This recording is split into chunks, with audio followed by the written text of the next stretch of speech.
Egan to the online broadcast network, AFTERBUZZ TV. Over 20 million weekly downloads in over 150 countries, and your #1 source for after-show entertainment.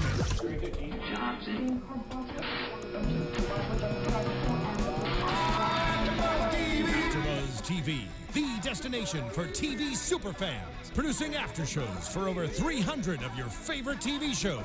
Interviewing celebrities and showrunners. And bringing you behind-the-scenes exclusives. All thanks to E! Entertainment's Maria Menounos, producer Kevin Undergaro, and internet leader Akamai. Now, let the buzz begin! Ooh, yes. That sound. I just love this song so much. I just love it. It's so intense and so good and so piratey.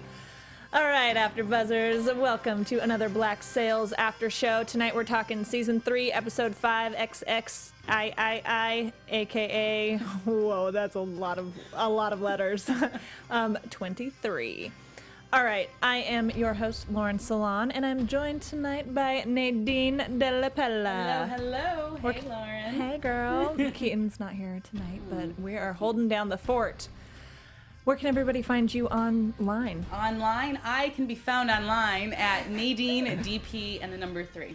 Awesome. And y'all can find me at Lauren Salaun everywhere, especially Instagram, Snapchat, and Twitter.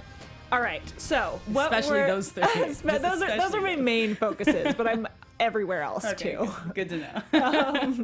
All right, so what was your main feeling about this week's episode? It's to the point where a lid's gonna pop off. Everything's boiling up so much, and as I'm watching it, my heart is just racing, filled with intensity, and it's just like, when is this war gonna happen? When is this battle gonna, finally come to life? Exactly. So. Yeah, I felt like this was a good kind of episode for pacing purposes. Things have been intense and high, lots of action going on, and we got some action in this week's episode, but it was a good kind of pause. Good balance, I guess. Yeah, too. A good balance, a good little break, because things are gonna go crazy. Absolutely crazy. I mean, the way this episode ended just showed what's going to happen. Yeah, it's on the war is coming, and we are on the brink of Nutsoville. I'm actually which is really a real place. excited for it. Nutsoville. I want to visit Nutsoville. On the brink of Nutsoville.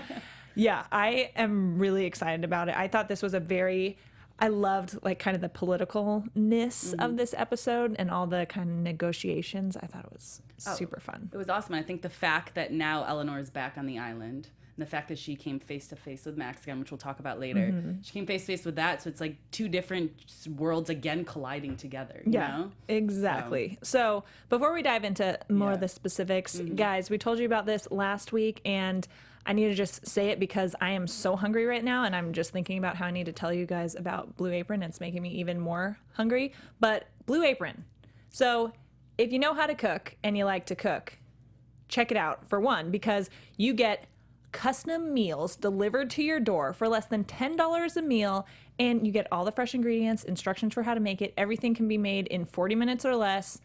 You can pick out your preferences, all sorts of stuff. It's like less than $10? Less than $10 a meal. Incredible. Saves you a trip to the grocery store, saves you looking up the recipes and all that stuff, perfectly portioned out, all that. And if you don't know how to cook, great way to learn, because it's all plain and simple, spelled out, real nice for you. So if you guys want to check out Blue Apron, you can right now get your first 2 meals for free at blueapron.com/podcast. That's blueapron.com/podcast. Blue Apron, a better way to cook. Okay, now I'm going to stop thinking about that, because it's going to make me even more hungry too. Okay, so Flint and all of our pirate men and co. Yeah, Flint and co. They're all trapped on the island still with the Maroons, and it opens, actually, before we get to that, this episode opens with Flint having a Miranda dream again with death. But this dream was really weird for me. Yes. It was hard to understand at first, and then I was just a little confused about it, and I finally got it again. I watched it twice, and I was like, okay, but it's just getting too dark and too deep Very lately, dark, very dark, for sure. And just the cinematography, and the scene is beautiful, creepy, and very eerie, but beautifully shot, you know? Its job. And so, it does its job very well. So good. And, Miranda saying he resented her, and now if he joins her, then she'll resent him, you know? And so it's kind of like Flint is playing with this, like, who am I now? Where am I going? Sort of thing. And she's kind of saying, no, keep going, push on. Yeah, and it basically he listens to that, though. He listens to that dream we find out later on in the episode to keep going, and not just to end his life or just to end it, everything there. Not to give up. He's, going. Keep with Mr. Flint, you know? Going for it. So when he wakes up, he sees Mr. Scott being kind of brought in, injured, which is, I know, a relief for us, being like, okay, thank goodness he's okay. Yeah. Well, okay for now. Who knows how we never know what's gonna happen. They can fix those sorts of things. So Scott tells Flint about the pardons and how nobody fought back, and Flint is like, what the, like, pretty shocked by this. Like, what the heck? You guys are pirates. You sound like a bunch of sissies to me. Like, nobody put up a fight. Like, where was Vane and all this stuff? And he learns that Blackbeard, or Teach, is there, and Flint seemed very... Did you see his face? His reaction? He, like, asked 3 times. And, like, kind of pissed about it. Yeah, he's like, Teach? Wait, did you... Teach? Yeah. Is there? You sure? I'm really curious about what that situation was, what their kind of history. Well, it's going to be interesting, because if later they're supposed to work together to fight and defeat and you know, take back Nassau, if they already have a little rift started prior, what the heck is going to happen with the ranks of that? I mean, I think I think that they're going to obviously team up, but I think there will be some friction, because obviously by the end of this episode, you know, Flint's like, we're finding Vane. Yeah, like, we have to go Vane? Find Charles Vane, which I love that. Which is so crazy to me. It's like, okay, how are you going to go find a random ship in the middle of the ocean that you honestly have no idea where it is? But good luck. All right. Here we go. There's no GPS system on Vane. He lucks out pretty well with all these things. He's a great pirate. Great pirate. Those good but instincts. I'm wondering what was going on in Flint's or everyone's head when they saw Mr. Scott. Like, he was the guy that was coming up. Like, are you, like, in shock? Are you excited? Like, what was that emotion? Like, if I saw that one of my buddies you never would expect is the one that could basically leave us to freedom. tightwad who never seemed to really do anything back in Nassau, and now he's like, you know, has this whole side island. Eleanor's sidekick is the one that's running this whole. He's the king. They refer to him as the king. Yes. So exactly. Yeah, crazy emotions. And so their conversation, Scott is pretty much telling him, like, okay, you're gonna have to talk to, you know, you need to convince the queen of this and talk with her, and you know, it's like, I'll put in a good word sort of thing. But so Flint goes back to the men, tells him, like, here's the deal, you know, I'm gonna try and reason with her, but if she's not really seeing my way, I've got this tiny dagger. I'm still Mr. Flint. Yeah, it was so small. It was like adorable little thing. Like, what were they using that for? Exactly. Like, what did you use it for? It's like to cut apples or something. Right. So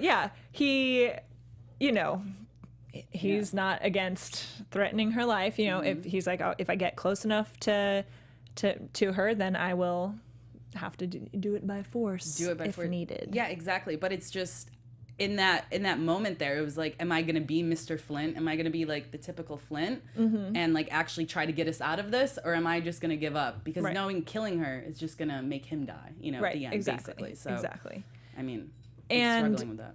And I like these kind of scenes we get with Silver and Billy, where they're kind of the voice of reason almost, and not necessarily the voice of reason, but they're the thought process. Like they are what we're thinking. Yeah. You know, they say it out loud and they do it, and we're like, yeah, exactly. Well, if he does this, then if he does that. And so I like that we've been seeing that now pretty consistently. And so Billy is like, you know, it might be good if he dies. He's a lot of drama, this guy. Which I thought was finally interesting, because you always see Billy being a little hesitant, and he said a few things to Flint, but this is the first time where he's like, I want this guy to die, basically, for the best of the crew if he dies, you know, and he finally spoke those words, which I think maybe later on is going to bite him. Right, exactly. Well, because Silver even tells him, like, Billy was totally loyalty. Cool with you dying. Yeah. I wonder with that, though, a little bit, is Silver kind of trying to throw Billy under to set himself up to be more favored over Billy? I think that with everything that we've seen in this past few episodes, especially when when Silver and Flint were on the boat and they basically were like, we need to be buddies. Like, we need to, like, protect each other. And when they made that alliance, sort of, a few episodes ago, I think this is what Silver's doing to lead that out. You know what I mean? Yeah. To stick with that. That, like, hey, I have your back even with our crew right now. Exactly. Yeah. So I agree. And so through all this, we learn a little bit more about Mr. Scott. You know, he was worried about his wife and daughter being in Nassau. And so he kind of, you know, when Eleanor's father was still alive, like set this all up to be able to have them have this kind of safe haven at this island with the Maroons there, and in exchange give them resources. Which is so incredible. Like, of a plan to pull off in secret, in private. Like, go Mr. Scott. Like, I know. That was amazing. You're basically helping run one island and then running another island at the exact same time, and no one even knew. But then he tells the story of that's why he wanted Eleanor he really promoted Eleanor getting to the position where she was, because he knew he was going to be able to use that to his benefit. It's I don't know, he's a little sneaky, but I mean, for good reasoning. I love it, and I love seeing that as far as his character goes too, because I think we talked about this last week. You know, he's always just kind of been, you know, like whatever that means. He's just kind of been walked on in a sense, and he is kind of the voice of reason for Eleanor, or was, but she wouldn't always listen to him, and he just didn't. His purpose and his role wasn't very strong. I feel like, and so this opens that character up so much. So it's been so cool. Yeah, and I think what we saw more about his character is when he has a conversation with his daughter in this episode, and his daughter basically is like, I don't know who you are. Yeah. Basically, like, I just wanted to know who you were. And I think that's interesting because I feel like he was more of a father figure to Eleanor in a sense. And so maybe he was, you know, protecting Eleanor, babying Eleanor, you know, or helping her because he maybe had felt bad he was so distant from his actual daughter. Of course. So I think that was great. Just a little personality we got out of him, you know. Exactly. And I like when he's talking to his wife, their equality, you know, like he respects her opinion and she stands up to him and all that. I liked that relationship that we saw between the two of them. Definitely like powerful. Very powerful. As a couple, and the fact that he knows that at the end of the day, she's going to have the decision. Where in most cases, especially back then, it was like, no, the dude is going to make that final decision. The man is. So, yeah, I love that as well. So. And when Flint does have his conversation with the Queen, we learn when he left, he dropped his little baby dagger on the way. So he decided to go the political and the more noble route of trying to convince her and win her over, you know, and reason with her. And that look that Billy gave to Silver as soon as they found out that Flint had left the knife there, just shot him this look like, you little bugger.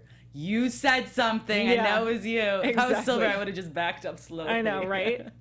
Yeah, I love that. And so their conversation, he's like, his speeches are so good all the time. The way that Toby delivers them, so great. And the writing for, you know, for these speeches he gets are incredible. And, you know, he's saying, I suggest we start taking things back from England. And really, hits to her kind of values and, like, vision of, you know, well, what would people think, like other people who are enslaved, like they'll want to rally behind you and all this, like you will be such an inspiration to other people and we'll have so many people behind us. And so that was, you know, the tone of the conversation. And it Captain worked. Flint was back. Like he was inspirational. He was back. But it made me think too, like if I was in that position, right, would I be able to give that big of a speech just sitting there with like people with like swords around me going to kill me any second? Some people are so good at that. Just rise to the occasion. Right? Yeah. So go Captain Flint for that. Another line that I really loved from the whole Flint and such scenes were when Scott is telling him about the situation, you know, the pardons and all that, and he says, if ever a war was so loudly anticipated, he says, sorry, hold on, I'm butchering it. Next one. If ever a war so loudly anticipated ended so quickly, like, you know, we were all gearing up for this big battle with England and, you know, all this stuff to happen, and then all they said was like, who wants a pardon? And there we go, over. But that also, I loved that line. Yeah, that's a great line, and it just shows the influence that Flint has over that island. Because he brought this up as well. As soon as they thought he was dead, everyone gave up. Shoot. They're like, we're not going to be able to defeat the we British can't without fight our this. actual captain. Exactly. I think that just shows also the rank of the different, because there's so many great captains on that island right now. And that just shows that he's the top captain. Right. You know, like, yeah, everyone else may seem like Vane. Like, Vane's awesome. He's a great captain, you know, but it's not Flint. No one's Flint. No one has that type of influence. Exactly. Let's talk about Vane Yeah. and Blackbeard. So they're out on the high seas, and we see Blackbeard, you know, bestowing some wisdom on Vane. Like, Vane's got a little troubled. He knows he saw Eleanor. He's left NASA, all this stuff. And Blackbeard's pretty much like, you know, a woman can leave her marks on you, and sometimes it's harder to forget what those marks than it is the woman. Like, are you having second guesses about leaving NASA, all this stuff? And Vane is kind of like, no, I'm good. And yeah, right, Vane. and I liked their interaction a lot, because you see that mentorship kind of relationship there, but then also Blackbeard is saying these really like inspirational like things to him, and he's like, you know, a lion keeps no den, he rules over wherever he walks, or something like that. And Vane's like you're crazy. But when I talked to everybody like that, they thought I was nuts. And he's like, well, we're like two peas in a pod, pretty much. I loved that. It's like, yeah, not all can think the way we do, Sonny. This is why we're here surviving now, and they aren't. Exactly. Yeah, it's a father-son interesting dynamic, and it's I feel like this episode just had a lot of great reaction shots. Yeah, because I feel like I keep talking about it, just these looks that everyone's giving, all these surprises. It's awesome, great acting for sure. And so then they've getting a little scuffle with a Spanish ship, and so we had some really great like choreographed sword fighting going on. Vane gets the guy right through the gut, and pretty much like our guys have taken out all the Spanish guys. And they have this interesting, he and the Spaniard have this interesting conversation at the end. You know, the Spanish guy's like, you know, I saw that move you did, and I was just waiting. The next time you did it, I was going to get you, like all this stuff. Like, we're the same person, you know, essentially making it like you and I are the same. This is an even sort of fight. Guy. Yeah, even fight.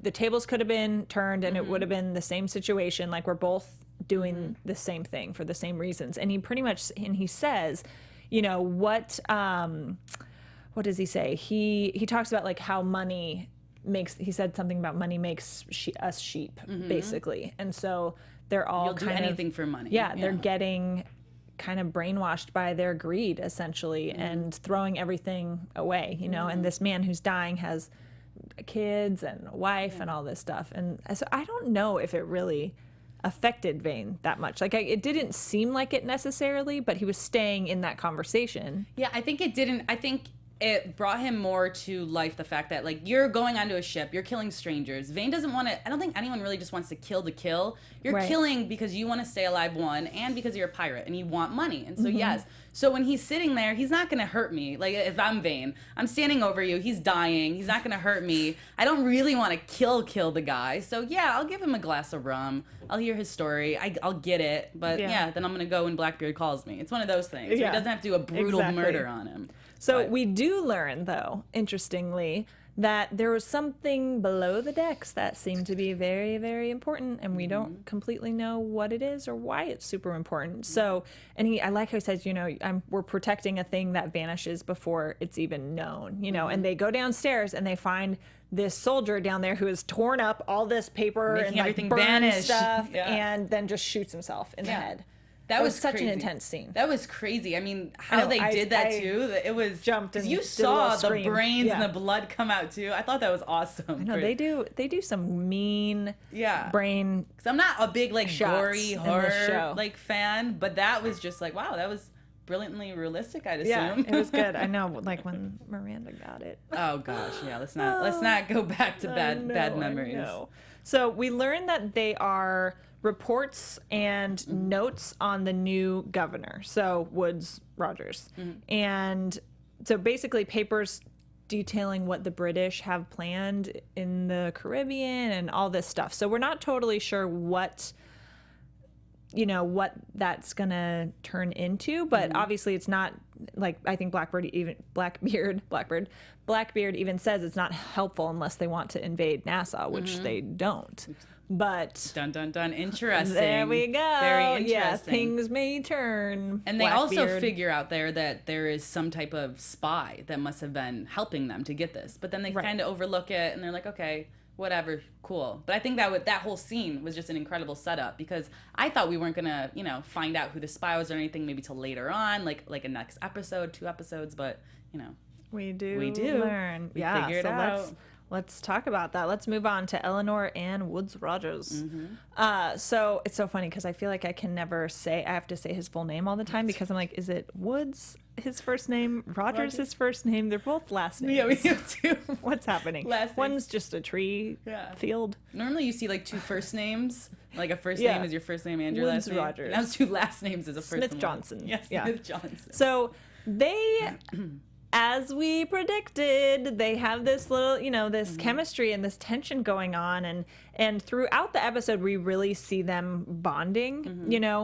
Eleanor seems concerned, and Woods is like, "Oh, Vane's never coming back." It's like, but like, your ex isn't coming back, honey. You got me. I'll protect you. All this stuff, and and we see later on that Woods really trusts her too, and relies on her knowledge of the area, and and then they talk more about his scars. And when this conversation was happening, I'm like, he's mentioned the scars again. Just tell us what they're about. And then she asks. Yeah, finally. I'm like, finally. Finally, you're gonna say it. Like, stop alluding to these scars. It's like, I know they're sexy, but these scars. Yeah. And then they kiss. Oh my god, it was so short-lived though. I'm so upset about it. I think he's so boring though, and I kind of don't like Eleanor, so I'm okay with them being a thing. But it was about time. It was about time to happen, but it got interrupted. That's what I'm saying, is because it was so short-lived. It happened and then bam, it was over. And interrupted. I thought they were gonna be caught though kissing, which they weren't. I know. So no one saw. That's what I thought immediately was gonna happen. She probably knew what was up when she heard silence. What else is going on? They've been talking. Now what? She's been listening to everything. Secretly in love with her. Him. Yeah. Her. So probably both. So we learned the chambermaid. Yeah. I don't know what. I think chambermaid. That's the term. Eleanor so she had taken a bribe from the Spanish. And is basically working as a Spanish spy, and telling them about what's been going on the island. And she heard about the situation earlier with Max, and we'll get to that. And she pretty much says, I can either tell them what I heard and you're crap out of luck, or you can decide to return it on your own, and it won't be as bad, pretty much. And he's like, cool. Yeah. And he pretty much says, okay, I'll make sure the money is secured and return the rest, and you tell your contact. And she's like, nope.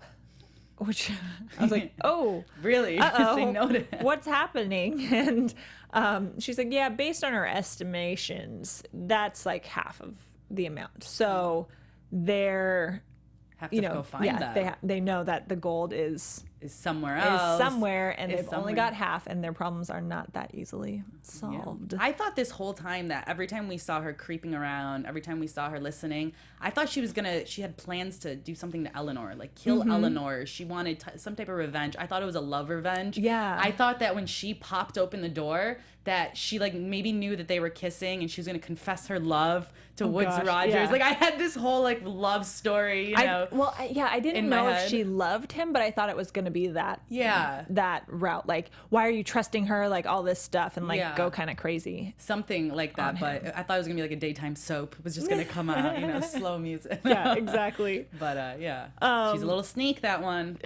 Yeah, I haven't liked her, and I don't like her at all still. No, because she's not even being hey, well, maybe I'll help. She's so grumpy. Yeah, little spy. Or she could be a double agent now, but she didn't even offer that up, which you kind of should if you know that. I would be my life's probably on the line now that I'm telling you about this, so I'll help you guys out now a little bit. Yeah, I don't know. Yeah, we'll see what happens with her. So let's talk about the Max and Eleanor and Woods situation. Wow. So we see Max. The pirates are all signing their pardons and stuff, and Eleanor comes in. Max is clearly affected by this and shaken. She's like, wait, what? I didn't think I would ever see you again. And they were in love with each other. Yeah. So reasonable that she's that affected. Yeah. And mutually basically broke each other's hearts. And so then that and mutually broke each other. Yeah, something happened with them. Yeah. And then in Max's, now previously Eleanor's office, I loved that kind of flip there. So Eleanor suggests she moves the desk. Like Max is being very civil with her, I feel like, but it is also such like a power switch. She's sitting down at the desk, Eleanor's standing like some peasant type thing. Yeah. And she's like, oh, I had the desk over there for a reason, which you would have known if you'd like had this office more than 5 minutes. Like so that sort of thing. Aggressive. Yeah. I'm like, oh my gosh, Eleanor. And so catty. And I love how Max is like, yeah, so I didn't ask you here for decorating advice, Like, so, is that why you're here? Like, is this what's going on? Yeah. And Max is listing off her accomplishments in this situation. Like, I've made just as much legitimate money as you have. I've done all these things, and like I have friends, and I have, people come to me for things. And Eleanor, she's like, you're a pirate. Calls her out being a pirate. Yeah. See, but in that moment though, like I've always kind of not liked Max. You guys, I've been saying this for the reason because I think she just kind of wanted to be Eleanor. And in this scene, it shows that she literally showed the process of how she became Eleanor, and Eleanor's just looking at her but the thing about that is Eleanor's like, but you're a pirate. I was so much better than you. No, you weren't. Max did it way better, like screwed over way fewer people than you did, Eleanor. You were basically a pirate too. Come on. Just because you weren't because you were born with high status, please. Yeah. She was still a part of the crew that was gonna, get gold and all that stuff too. So, but I agree with that. But at the same token, I don't know. I think Max was kind of a wannabe Eleanor the whole time. I think Eleanor had a right to come back and be like, "Are you kidding me now? Really? You think I'm dead?" Yeah. And if that were me, I'd be like, like to my ex, like, girl. really, like now, like you thought I was dead, so you're just gonna run my show? Yeah. Get out of here. Exactly. Move my desk back, okay? I do like that they have a little moment where Max is like, okay, so was I on the list of people that you wanted to see dead when you left here? And Eleanor says no. And then Eleanor similarly says, did you tell Hornigold where to find me? And Max says no. And so I like that moment that they Well, it was the first time in, I don't know how many episodes, I think since last season, that we saw a real, maybe even 2 seasons ago, a real genuine and honest conversation between them two. You know what I mean? Where it wasn't this whole fighting like it was in the beginning or the passive aggressiveness. Exactly. It was basically like, let's be honest with each other right now. And it was just the most real, intense conversation within like a 30-second span, Yeah. I loved that. Yep. So. Definitely. Good job, girls. Yeah, great job, girls. Way to end on a high kiss note. and makeup. Yeah, exactly. And then Rackham and Anne. Oh, gosh. We only see them at the very end, and they're so cute. They're so funny, and they're just like talking about the plan. Like, oh, we got to change the plan. We can't exactly be carrying all this stuff around with us. We've got to convert it, and then also change our names because people are going to be looking for us. And so, and that didn't like. Yeah. We only saw them for just like a split second. Yeah. That. I'm nervous about Keaton's predictions, I think, about one of them dying. And this makes me feel well, because at the end they leave each other, so they're separated. But I mean, if someone's gonna die, it's I think it would be Anne over Rackham. But that's, we'll get to that later. Yeah. But I just found that scene. I did not like Rackham not wanting to change his name. I mean, I get it that he has a tie to his name and everything he's worked for, and that's him, and but that's just him not wanting to let go of Nassau. He just knew he had to leave because his buddy was leaving him. Vane was leaving him. He didn't want to go with Vane, but still, Vane was leaving him, his buddy. He's like, okay, I have to get out of here. I'm going to die. And he's a half mile away. He's like, no, I don't want to change my name. I can just go back, right? No, he pats her on the head and like kisses her on the head. He's like, I'll be right back. I promise. It's like, buddy, you're not. No, you're not coming back for her. We'll see Ugh. how it goes. Yeah. Ugh. Okay. So did we, I feel like we covered everything. Are we missing anything? I don't think so. No. Should we do predictions? Yeah, I think we should predict a few things. And now, your AfterBuzz TV prediction. All right. I feel like we're in the beginning of the dream sequence with Miranda. I know. Okay. All right. I think that... Okay. Well, oh gosh. There's a lot. I know, there is a lot. On. Okay. So I think that Eleanor might be like tricking Woods Rogers. Really? Yeah. Okay. I don't trust her ever. I feel like she has been, we've seen her be strategic with that relationship so far, you know, like, oh, this is my only way to stay alive, essentially. So I'm gonna like keep my cards close to my chest, or whatever the saying is. Yeah. That might not be it, but she's gonna, I think she's been working that relationship, and she's gonna continue to do so. And I think kissing him is just another part of that puzzle. So you don't think that's genuine at all? I don't really. Oh, I don't. What else? I think that, I feel like she could potentially, that Eleanor might screw over. No. I feel like Max is going to assert herself in some way in the new government, or at least like figure out some way to do that, because she was, you know, rejected, and then kind of made a plea to them to, hey, I'll donate some money to you if you let me have a seat, sort of thing. Yeah. I don't know if I have any big pirate predictions, though. I know, I'm a little, because we have, I think, the mutual prediction that there's going to be a big war, because we know that that's a big fight's going to happen. I just think the biggest thing I was kind of worried about with this going into next episode is what's going to happen with Rackham and Anne. I'm very scared about Anne being there by herself. And I think, especially because the episode ended like that, I think that's why I'm just thinking a little bit more terrified for her being by herself with all this money, basically, and a horse. Like, Anne, like, poor girl. So she's such a badass, though. Yeah, I know she's a badass, but it's like, that's a lot to protect on your own, you know? So, I mean, I think that there's going to be either, I don't know, someone from the island's going to come back, or from the island, from the main area is going to come and find her and maybe kill her and then take the money. And I just don't think she's going to survive next episode. Okay. I'm going to go with Keaton. I think that Mr. Scott's going to die next episode. Yeah? Yeah. You're just going to... Yeah, I think so. I don't know if he really got shot in the stomach, right? Yeah. Well, I think like his important part is kind of done now. That was kind of it. He was the link between the two. Yep, and now that moment with his daughter. Yeah. And I think we're gonna say goodbye to him. Yeah. So maybe a few deaths next episode. Yeah. We'll see.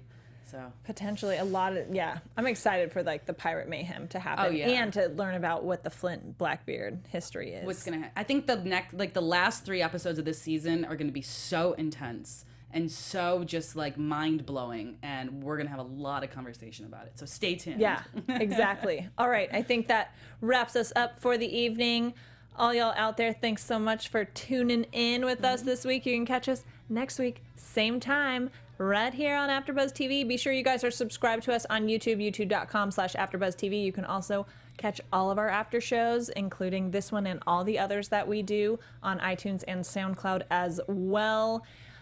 My name is Lauren Salaun, LaurenSalaun, and you can find me everywhere, that spelling, online. Yeah, and we'll be here next week again, and you can find me at Nadine, DP, and the number 3. All right, and be sure you guys check out Blue Apron. Do it. BlueApron.com/podcast for 2 free meals. All right, guys, thanks so much. Yum. From executive producers Maria Menounos, Kevin Undergaro, Phil Svitek, and the entire AfterBuzz TV staff, we would like to thank you for listening to the AfterBuzz TV network. To watch or listen to other after shows and post comments or questions, be sure to visit AfterBuzzTV.com. I'm Sir Richard Wentworth, and this has been a presentation of AfterBuzz TV. Buzz you later. The views expressed herein are those of the hosts only and do not necessarily reflect the views of AfterBuzz TV or its owners or principals.